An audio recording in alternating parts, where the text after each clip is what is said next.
Brought to you by GTA, your island, your network. Immediate treatment for our youngsters in school, education and healthcare officials, along with others speaking out on Bill 224. The measure, the Student Health Services Act, would authorize delegation of student health services to school employees under specific circumstances. The current law doesn't allow for it. It will help us to address the health needs of our students while they are in our care during a school day. Majority testifying in favor, but with some lingering questions. As we see the chronic disease rates escalating down into the younger and younger children, we're going to have more situations where access to life-saving medications in a very, very timely fashion is going to be the difference between life or death. Who will be regulating the practice of these individuals who are unlicensed? Our question is the physician, the APRN, the RN, or LPN going to be held liable for the actions or inactions of the health service technician or the school employee that resulted in an adverse event requiring a disciplinary action? The bill's author, Senator Mary Torres, says it does address liabilities, but it was Amanda Young's story that set the tone of the hearing.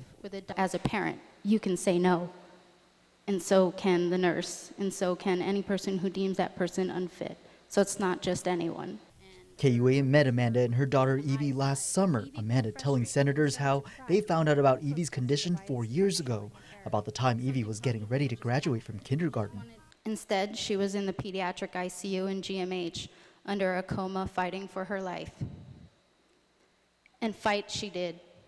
She woke up in time to join her peers for her promotional and receive her awards. But she also woke up to a whole new life with a diagnosis of a chronic, incurable, life-threatening disease. Evie has type 1 diabetes. The years following would be an adjustment for all involved in this little girl's life.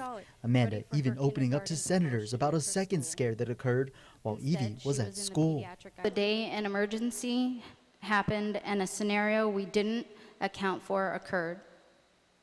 I had gotten that call, that one parent's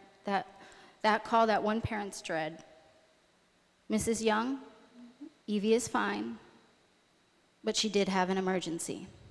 Evie's glucose levels dropped tremendously. The school nurse across the campus was unable to respond immediately as they had been assisting with another emergency. The staff could only keep watch as they waited for the nurse to arrive with emergency assistance. Our daughter was minutes away from falling into seizure and a potentially fatal coma. Time is of the essence in receiving these life-saving treatments. Now, this mother and daughter are hopeful the law is changed so that students like Evie can concentrate more on what's happening inside the classroom. It will make me feel safer at school, and my parents and nurse won't be as worried when they're away from me. Reporting for Guam's News Network, Guahosi Nick Delgado.